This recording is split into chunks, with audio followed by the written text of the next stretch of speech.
Eu queria conversar um pouco com os irmãos essa manhã sobre pluralidade. Bom dia. Saudade da Gorete. Você já viu que a Gorete está aqui? Quanto tempo, Gorete? 2 meses sem se ver? Sem a gente se ver? Mês e meio. Ela teve o braço, coisa boa. E a gente tem se tornado cada vez mais individualista, né? A gente tem criado tantos muros para a gente se proteger de tantas coisas. Isso dificulta tanto a nossa vivência como igreja. E desse pensamento, sobre esse pensamento que eu queria conversar um pouco sobre a necessidade de nós entendermos que a igreja é um lugar de pluralidade. E que Deus quer que nós entendamos que ao sermos salvos, quando o Espírito Santo entra no nosso coração, quando a salvação é gerada em nós através do arrependimento e da fé, quando nós entendemos que Jesus é o nosso Salvador, que Jesus é o nosso Senhor, Ele nos insere dentro de um corpo, Ele nos insere dentro de uma realidade, Ele nos chama, Ele nos salva, Ele nos redime, Ele nos conhece, mas Ele nos coloca dentro de uma comunidade, dentro de um bojo, um conjunto de pessoas para forjar o nosso caráter, para que através desses relacionamentos haja crescimento. E eu queria compartilhar um texto com os irmãos que está em Efésios 4, alguns versículos. O versículo que a gente vai ler é o de 1 a 7, o 11 a 13, o 15 e o 16. E os versículos falam o seguinte: como prisioneiro do Senhor, rogo-lhes que vivam de maneira digna da vocação que vocês receberam. Então ele começa a dizer como que é que a gente pode viver de uma maneira digna. Como que eu posso viver de uma maneira digna? Como que um cristão vive de uma maneira digna? E aí normalmente você começa a pensar em condutas morais, em preceitos que são aceitos para a sociedade, em atos de benevolência. E aí ele começa a dizer como que um cristão vive de maneira digna. O que é ser digno aos olhos de Deus? Como que um cristão responde à vocação de uma maneira digna? E ele fala: sejam completamente humildes e dóceis. Sejam pacientes, suportando uns aos outros em amor. Façam todo o esforço para conservar a unidade do Espírito pelo vínculo da paz. Há um só corpo, um só Espírito, assim como a esperança para o qual vocês foram chamados é uma só. Há um só Senhor, uma só fé, um só batismo, um só Deus e Pai de todos, que é sobre todos e por meio de todos e em todos. E a cada um de nós foi concedida a graça conforme a medida repartida por Cristo. E Ele designou alguns para apóstolos, outros para profetas, outros para evangelistas, outros para pastores e mestres, com o fim de preparar santos para a obra do ministério, para que o corpo de Cristo seja edificado, até que todos alcancemos a unidade da fé e do conhecimento do Filho de Deus e cheguemos à maturidade, atingindo a medida da plenitude de Cristo. E o texto continua dizendo que o propósito é que não sejamos mais como crianças, levadas de um lado para o outro como ondas, nem jogados para lá e para cá como todo vento de doutrina e pela astúcia e esperteza de homens que induzem ao erro. Antes, seguindo a verdade em amor, cresçamos em tudo naquele que é a cabeça Cristo, dele, todo o corpo, ajustado e unido pelo auxílio de todas as juntas, cresce e edifica-se a si mesmo em amor, na medida em que cada um realiza a sua função. E esse texto é um texto que a gente poderia passar meses falando sobre esse texto, mas ele fala sobre nós sermos e vivermos de acordo com a nossa vocação. E viver de acordo com a nossa vocação, de acordo com Paulo falando aos Efésios, é viver de uma forma completamente humilde, dócil, sendo paciente, suportando uns aos outros, nos esforçando para ter um vínculo verdadeiro no Espírito, em paz, cuidando das pessoas, entendendo que nós devemos viver em unidade da fé, no Espírito, do batismo, que existe uma organização para o corpo de Cristo, mas essa organização é para que todos possam estar preparados e a gente possa crescer alcançando a plenitude de Cristo. E a plenitude de Cristo é que quando cada um de nós vai estar fazendo a sua parte, todos nós unidos, como se fosse um corpo que está unido com juntas e medulas, cada um de nós vai estar exercendo o seu ministério, crescendo e edificando a si mesmo, vivendo em amor. Viver de modo digno da nossa vocação é viver em unidade, é viver em amor, é cumprir o meu chamado, é exercer o meu ministério, é entender o meu lugar no reino de Deus, é saber que eu tenho um compromisso com pessoas e eu devo viver um relacionamento. O cristianismo não é filosófico, o cristianismo não é intelectual, o cristianismo não é ideológico no campo das ideias. O cristianismo não é interno, o cristianismo não é de foro íntimo. Ele só é possível, ele só é viável, ele só é verdadeiro num grupo de pessoas. Ele só é eficaz dentro de uma comunidade. O poder do amor que reconcilia o homem com Deus, também reconcilia uns com os outros, une uns com os outros, transcendendo diferenças. Transcendendo nacionalidade, transcendendo raça, transcendendo classe social, transcendendo idade, gênero. Então o amor se torna como uma marca d'água que vai estar presente em cada palavra que eu falo, em cada atitude que eu tenho. É como uma lente pelo qual eu vou ver o mundo, uma lente pelo qual eu vou ver o outro, uma lente para as minhas atitudes, uma lente para os meus pensamentos. O amor de Deus é uma forma de nós manifestarmos o reino de Deus. Se não tem amor ali, não é cristão. Se não tem amor ali, não é digno da nossa vocação.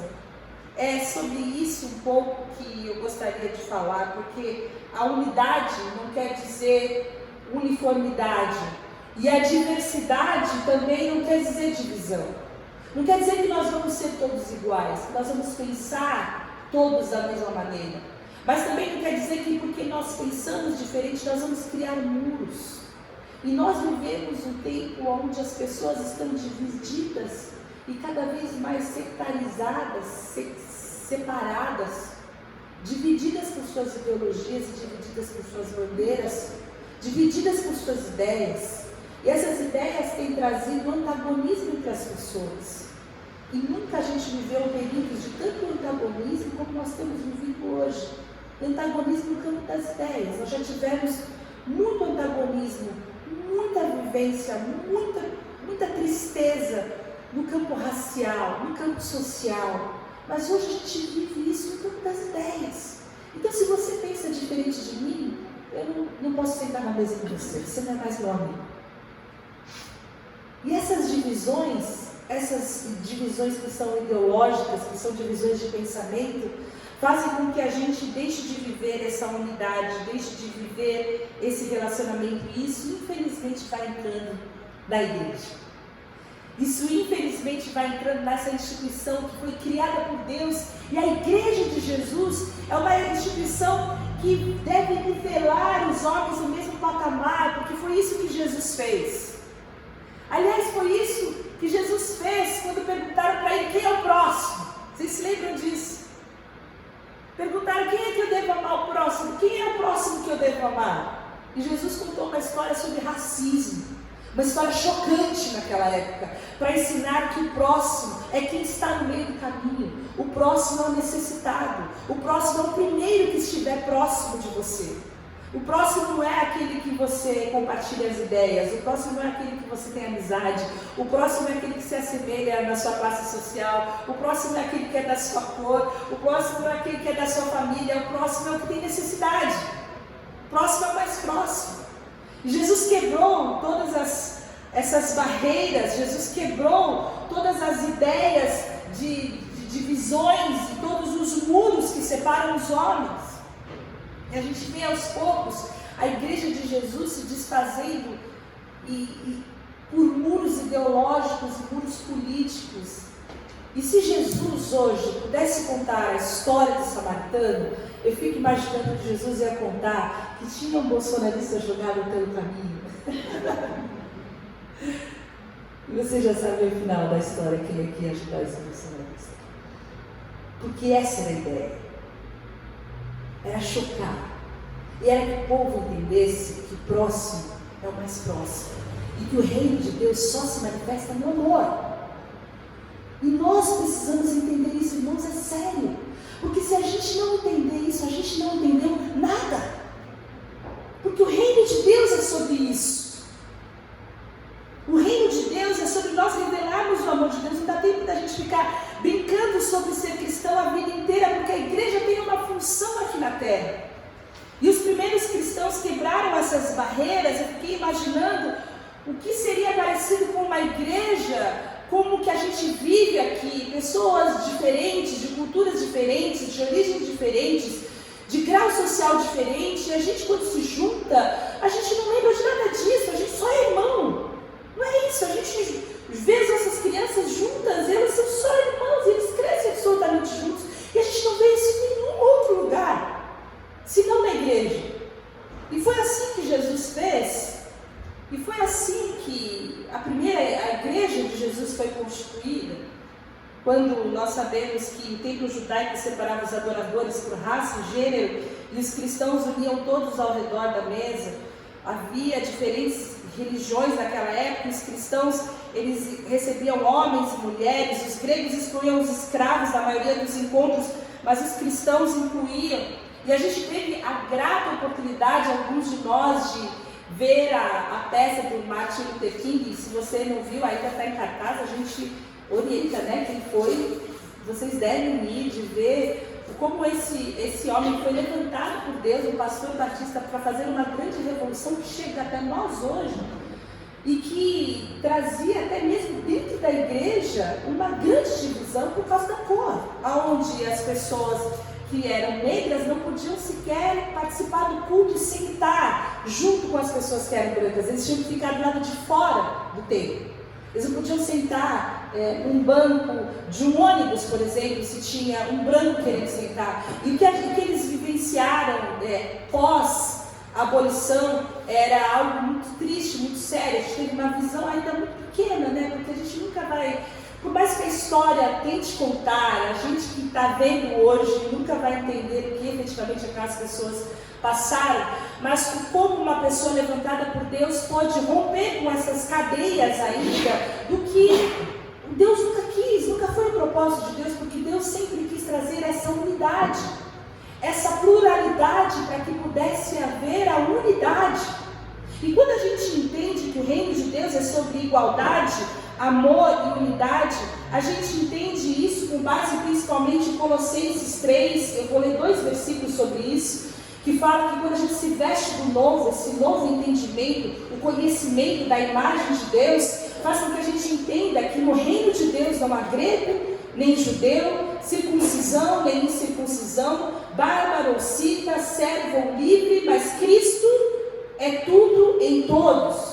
Depois Gálatas vai dizer: vocês são filhos de Deus mediante a fé em Cristo Jesus, pois os que estão em Cristo foram batizados e de Cristo se revestiram.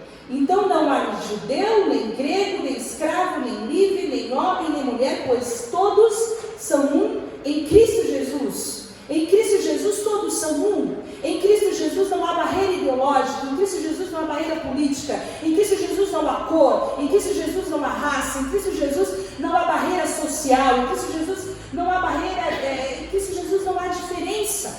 E quando nós entendemos isso, nós entendemos que nós precisamos, em primeiro lugar, romper com essas barreiras para que possamos entender qual deve ser a vivência entre nós, como família. Como nós podemos então entender a necessidade que nós temos de viver em família, de entender o que é ser igreja.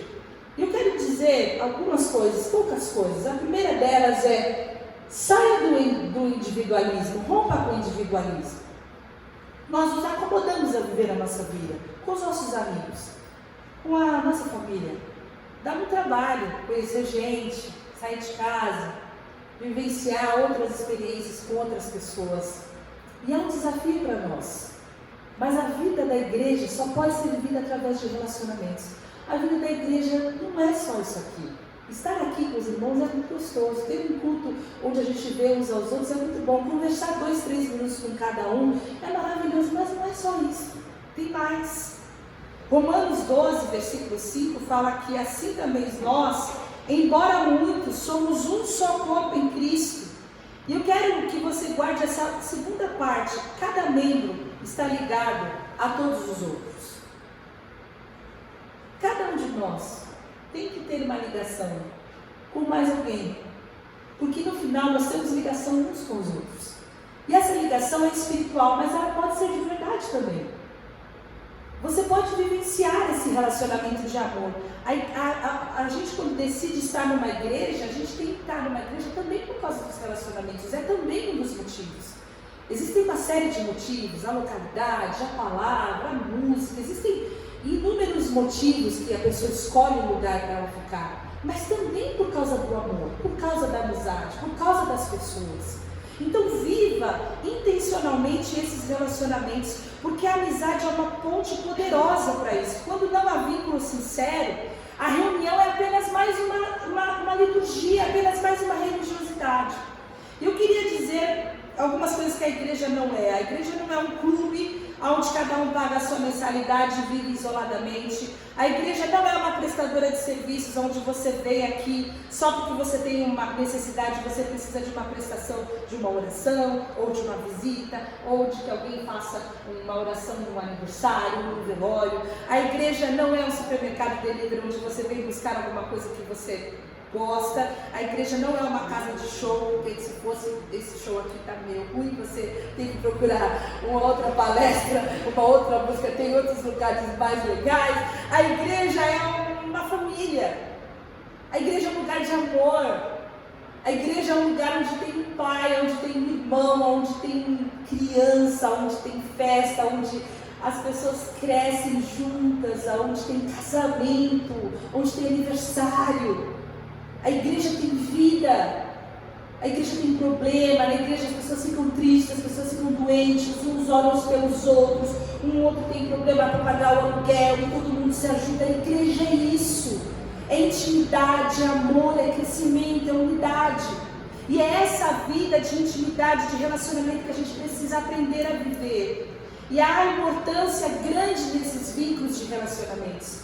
E tem um versículo que eu queria compartilhar com você, um capítulo, na verdade, de Salmo 133, que fala como é maravilhoso, agradável, como é bom quando os irmãos vivem em união. Como é bom. É como um óleo precioso derramado sobre a cabeça, que desce pela barba, a barba de Arão, até a gola das suas vestes. É como um orvalho de Hermon, quando desce sobre os montes de Sião. Ali o Senhor concede a vida para sempre. Aqui o salmista está dizendo 3 coisas sobre o relacionamento saudável. A primeira é que é bom aos olhos de Deus, isso é maravilhoso. Quem é pai sabe que cena linda que é quando 2 irmãos estão em união, né? Que coisa rara e que cena linda. Quando são 2 irmãos abraçadinhos em união, você tinha até uma foto, posta até no Instagram, né? Que coisa linda, 2 irmãos em união. Eu acho que era essa cena aqui que o salmista que teve, você sabe que família disfuncional. Você estiver muito triste, lê a história de Davi, aí você vai falar, puxa, até que a minha família não é tão mal assim. Eu acho que é essa a ideia que ele teve aqui. Que coisa linda quando os irmãos vivem em união. Essa é a imagem do pai, quando vê a família unida. Que lindo, que maravilhoso. É para isso que Deus nos constituiu família. Para a gente viver em união. É como um óleo, é terapêutico a segunda coisa, traz cura. Quando nós estamos unidos, esse óleo ele é símbolo de um remédio que traz cura, que traz alívio. O óleo ele era um remédio, ele também é um símbolo de unção, também era símbolo de bênção. Essa unidade traz bênção, traz cura, traz unção espiritual.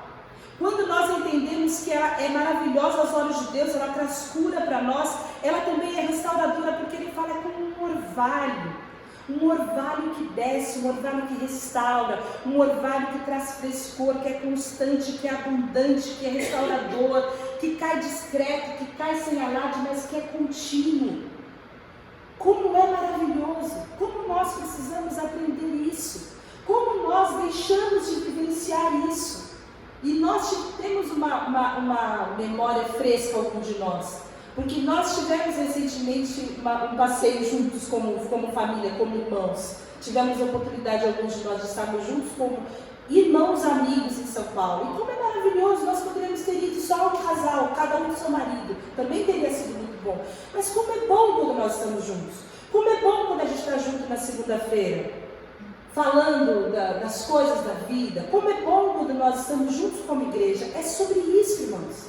Nós precisamos transcender o tempo que nós temos de culto aqui, para vivenciar relacionamentos. Porque a falta de comunhão impede o crescimento saudável do cristão, impede o crescimento e desenvolvimento também do corpo de Cristo.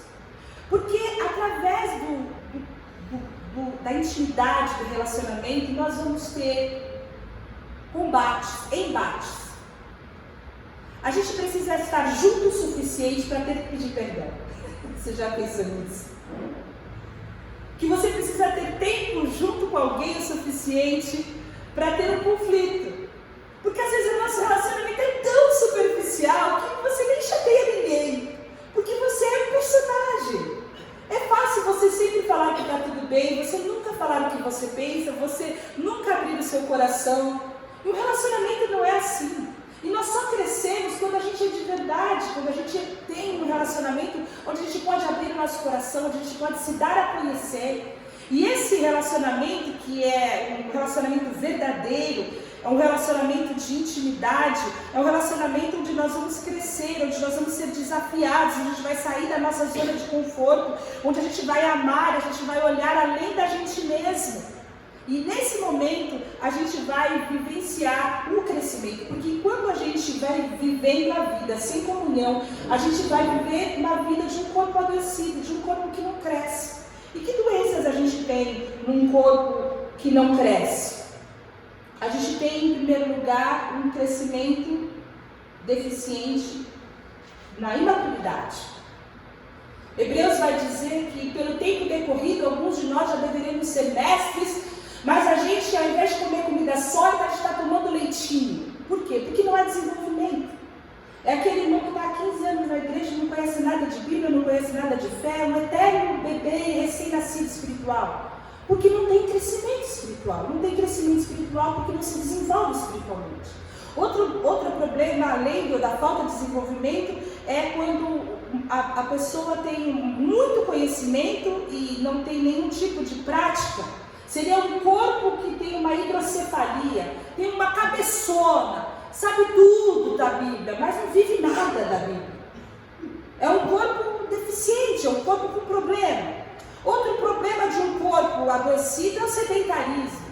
A pessoa não quer saber de nada, não quer saber de comprometimento com nada, só quer receber, só quer ouvir a nós, só quer receber a palavra, só quer se alimentar, mas não quer exercitar, não quer servir. Tem risco para o corpo desses problemas. Outros têm problema de atenção, um problema de um corpo que está desligado de tudo à sua volta, só pensa em si, não pensa no outro, não tem cuidado com o outro. Um corpo que vive de inanição, aquele corpo que só se alimenta uma vez por semana. Aquele irmão que vem no culto só uma vez no mês, porque não sente falta de nada, não sente falta de ninguém, não sente falta da palavra, ele vai no culto só quando dói a consciência. Esse daí está morrendo de inanição. Ou então ele tem um problema de grandes lutas e problemas com outras pessoas, vive se destruindo. E Gálatas 5:15 fala: vocês se mordem e vocês se devoram uns aos outros, cuidado para vocês não se destruírem mutuamente. E esse é aquele que está se destruindo, que tem a autofagia, o corpo adoecido. Existem vários problemas de um corpo adoecido que não vive em comunhão. E nós podemos vivenciar esses problemas da nossa vida sem perceber. Desânimo, falta de vontade de participar das reuniões, falta de vontade de ler a palavra, falta de vontade de orar, falta de vontade de crescer espiritualmente. A gente vai vir na nossa vida espiritual mirrar e a gente não entende porque a nossa vida espiritual é tão cheia de altos e baixos. E quando nós vamos perceber é porque nós estamos sozinhos. Não estamos dividindo a nossa vida e os nossos problemas espirituais com outras pessoas, quando nós como igreja fomos chamados para viver em comunhão. Então não é um problema só que a igreja enfrenta por falta de crescimento, mas cada um de nós individualmente também enfrentamos, porque fomos chamados para estarmos inseridos no corpo e para vivenciarmos comunhão, para vivermos como dignos da nossa vocação, cheios de humildade, dóceis, suportando uns aos outros em amor, vivendo e experimentando a justa operação de cada parte para o crescimento e a plenitude de Cristo em nós. Efésios, como nós lemos no primeiro texto. Essa falta de crescimento precisa de algumas propostas para que a gente possa virar a chave em nós e também virar a chave na igreja, porque cada ação de cada um de nós vai refletir automaticamente na igreja. A primeira delas é: invista em alguém. Barnabé investiu em Paulo, Barnabé investiu em João Marcos, Paulo investiu em Timóteo, Elias investiu em Eliseu, Moisés investiu em Josué, Jesus investiu nos 12 discípulos. E 2 Timóteo 2,2 fala o seguinte: o que de mim vocês receberam, dentre muitas testemunhas, o que vocês ouviram, confia-os a homens fiéis que sejam idôneos para também ensinarem a outras pessoas. O que vocês receberam, entrega para alguém. O que você conhece, ensina para mais uma pessoa. Compartilha com alguém. Você tem um dom, você tem um talento, faz um discípulo, compartilha com alguém. Ajuda alguém que está começando na fé. Ajuda alguém que precisa aprender um pouco mais. Divida com alguém. Abrace alguém. Invista em alguém. Invista em alguém que precisa aprender a ser feliz como você é. Invista em alguém que não sabe orar. Ore um pouco com essa pessoa. Invista em alguém que precisa dos primeiros passos da fé. Invista em alguém que precisa aprender um instrumento musical. Invista. Divida o que você sabe. Ser bíblico. Divida o que você sabe. Você vai estar dando o seu tempo, o seu amor, o seu conhecimento, o seu talento. E alguém pode ficar no seu lugar. E alguém pode superar você. Olha que coisa linda. Olha que coisa linda. Você vai estar multiplicando o que Deus te deu. Invista em alguém. Segunda coisa, ajude alguém. Ajude alguém. Disponha o seu coração. Filipenses 2 fala: nada façam por ambição egoísta ou por vaidade, mas humildemente considerem os outros superiores a si mesmo. Cada um cuide não somente dos seus interesses, mas também do interesse dos outros. A gente tem estudado um pouco sobre as bem-aventuranças, e uma das coisas que a gente tem visto é sobre sermos puros de coração. E muitas coisas que nós fazemos para o bem, no fundo, a gente está fazendo por nosso bem. Algumas coisas que a gente faz, no fundo, é para a gente se sentir melhor. Um pouco de dinheiro que a gente dá, porque a gente, no fundo, acha que a gente nem merece ser tão abençoado quanto a gente é, a gente dá um pouco, para aliviar um pouco a nossa consciência, porque tem tanta gente sofrendo que, eu preciso dar um pouco desse dinheiro aqui. A gente faz pela gente mesmo. E esse texto está alertando a gente a não fazer por esses motivos. Faça o bem não por você mesmo. Faça o bem exclusivamente por causa de outra pessoa. Não faça o bem para os outros verem que você está fazendo bem. Faça o bem em segredo. Faça o bem sem que ninguém saiba. Faça o bem para outra pessoa se sentir bem, para ela se sentir feliz. A gente sempre relaciona esse bem com dinheiro, mas esse bem pode ser uma ligação, esse bem pode ser um tempo, esse bem pode ser um café que você pode ter um tempo com uma pessoa, porque eu sempre brinco que o tempo é muito mais que dinheiro para muita gente. Ajude alguém. Faça por alguém algo que você gostaria que fizesse por você. Considere essa pessoa maior do que você. Eu li, nós vamos entrar num outro livro, um outro material, que é Aprendendo a Viver como Jesus. E eu li 2 frases desse livro, no meio, né, aquela folhada que você dá, chegou meu livro, né?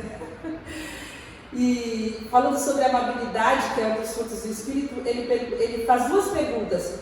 O que você faria por essa pessoa se você fosse Jesus? E a outra pergunta é: o que você faria por essa pessoa se ela fosse Jesus? São dois nortes que a gente pode levar para a nossa vida quando a gente puder ajudar alguém. Eu vou fazer alguma coisa para essa pessoa, mas eu vou fazer como se ela fosse Jesus. Ou eu vou fazer como Jesus faria por essa pessoa. Ajude alguém. E, por último, quando nós entendemos isso, perdoe sempre. Quando a gente entende que a gente vai viver em família, a gente entende que a gente vai ter necessidade de perdoar. A gente entende que a gente vai ter necessidade de viver em unidade. E abra a sua vida para receber outras pessoas.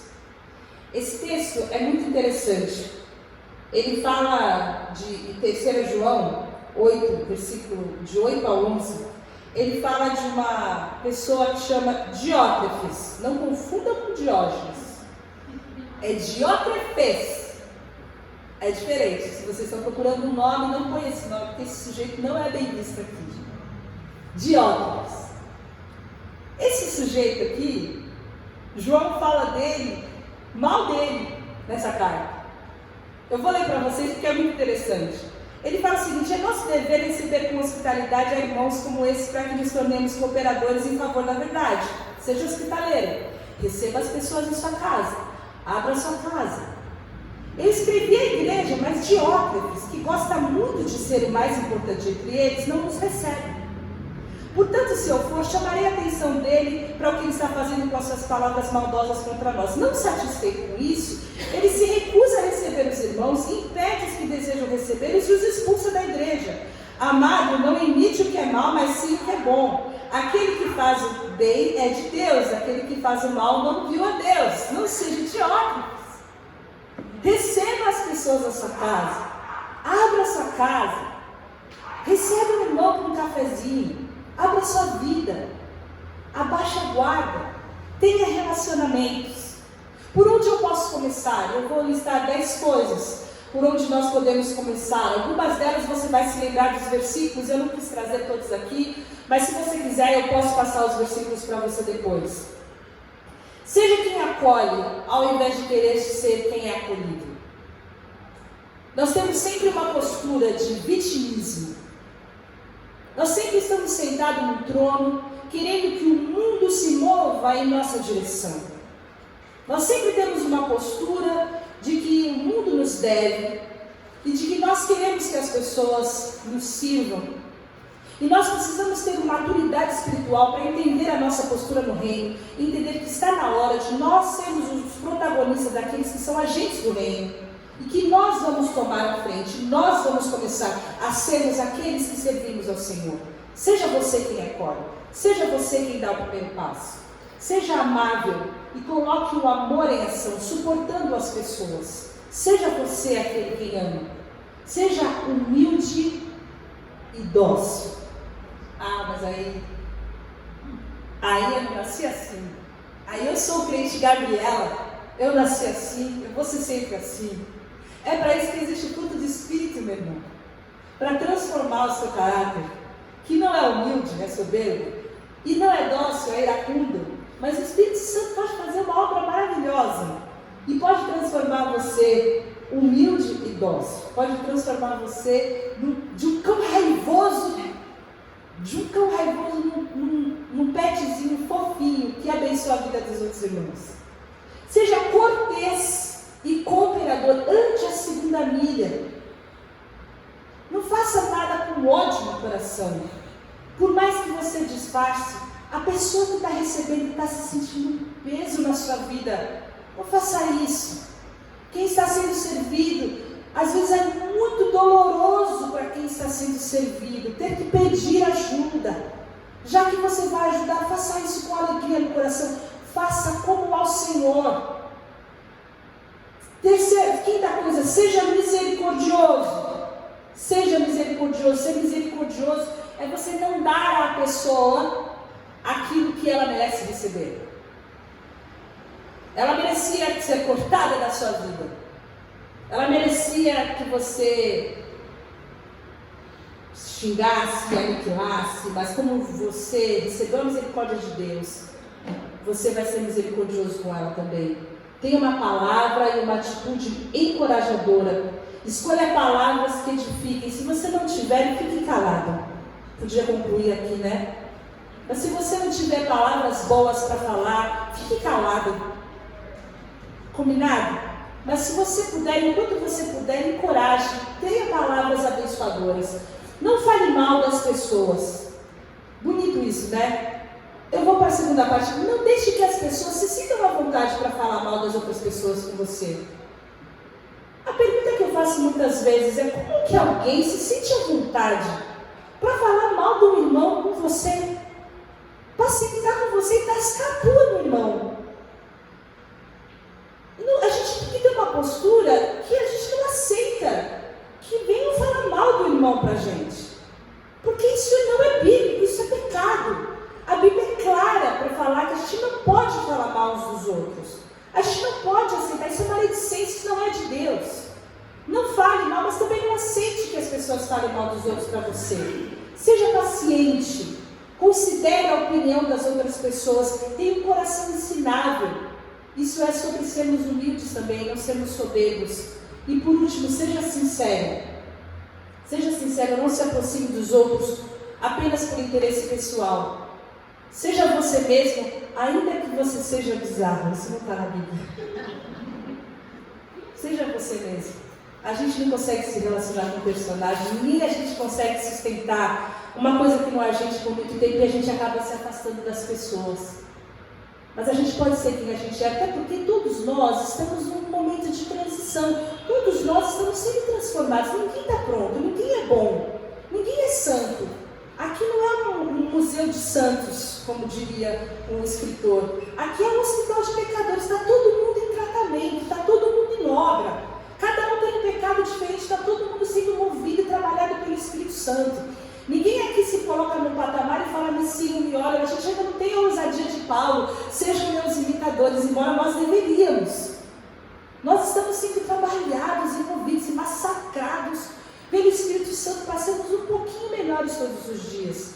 Mas nós seremos muito melhores se nós estivermos unidos uns aos outros, se nós estivermos confrontados, se nós estivermos aliançados, se nós estivermos comprometidos em amor uns com os outros. E esse é o meu desafio para todos nós, a começar em mim, que tem uma tendência a ser mais isolada, mais na minha, a ser uma pessoa que vivencia a unidade com mais entusiasmo, e tenho experimentado isso de uma forma muito abençoadora com os meus irmãos. Deus tem me abençoado muito grandemente, e eu quero estender isso para toda a igreja. Nós temos reuniões às segundas-feiras, nós temos reuniões de mulheres às sextas-feiras, nós temos a oportunidade de estarmos juntos, porque tem muitas casas aqui, olha, cada casa é uma oportunidade de comunhão.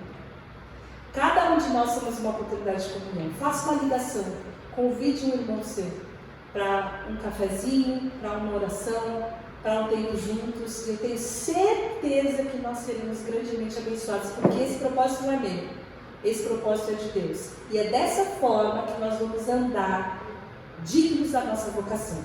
Amém? Vamos orar? Senhor, nós te agradecemos pela tua palavra e pedimos que o Senhor nos ajude a vivermos como família, a vivermos como igreja.